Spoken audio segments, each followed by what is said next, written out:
Ultimate stores Saravana Selvarathinam, Chennai, Madurai மற்றும் திருநெல்வேலி. புதுச்சேரியிலிருந்து மதுபானம் கொண்டு வந்தவர் மீதான வழக்கை ரத்து செய்த உத்தரவில் விளக்கம் கோரி தமிழக அரசு முறையீடு செய்திருக்கிறது. விவரங்களோடு இணைகிறார் நமது செய்தியாளர் சுரேஷ். வணக்கம் சுரேஷ், இந்த மனுவானது எப்போது விசாரணைக்கு வரவிருக்கிறது? விவரங்கள். வணக்கம். புதுச்சேரியிலிருந்து மதுபானம் கொண்டு வந்து விற்பனை செய்ததாக பதிவு செய்யப்பட்ட வழக்கை ரத்து செய்ய வேண்டும் என்ற கோரிக்கையுடன் கடலூரைச் சேர்ந்த வல்லரசு என்பவர் உயர்நீதிமன்றத்தில் ஒரு மனுவை தாக்கல் செய்திருந்தார். இந்த மனுவை விசாரித்த உயர்நீதிமன்றம் தனிநபர் ஒருவர் 4.5 லிட்டர் மதுபானம் வைத்திருக்கலாம் என்ற அரசாணையை சுட்டிக்காட்டி அந்த வழக்கை ரத்து செய்தது.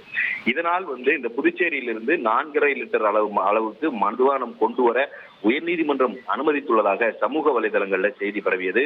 இந்த சூழல்ல இந்த உத்தரவு குறித்து விளக்கம் அளிக்க கோரிய மனுவை நாளை விசாரணைக்கு எடுத்துக்கொள்ள வேண்டும் என தமிழக அரசின் தலைமை குற்றவியல் வழக்கறிஞர் அசன் முகமது ஜின்னா நீதிபதி நிர்மல்குமார் முன்பு இன்றைக்கு முறையீடு செய்தார். அப்போது அவர் நீதிமன்ற உத்தரவு தவறாக புரிந்து கொள்ளப்பட்டுள்ளது, தனிநபர் 4.5 லிட்டர் மதுபானம் வைத்துக் கொள்ள அனுமதி அளிக்கக்கூடிய அந்த அரசாணை புதுச்சேரி மாநில மதுபானத்துக்கோ அல்லது பிற மாநில மதுபானங்களுக்கோ பொருந்தாது என்று அவர் சுட்டிக்காட்டினார். அப்படி பிற மாநிலங்களில் இருந்து மதுபானங்கள் குறைந்த அளவில் கொண்டு வந்திருந்தாலும் கூட அதை வைத்திருப்பதும் விற்பனை செய்வதும் சட்டப்படி குற்றம் என்றும் அவர் நீதிமன்றத்தில் சுட்டிக்காட்டினார்.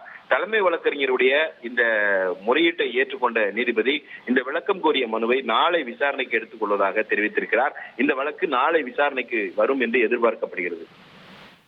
விவரங்களுக்கு நன்றி சுரேஷ்.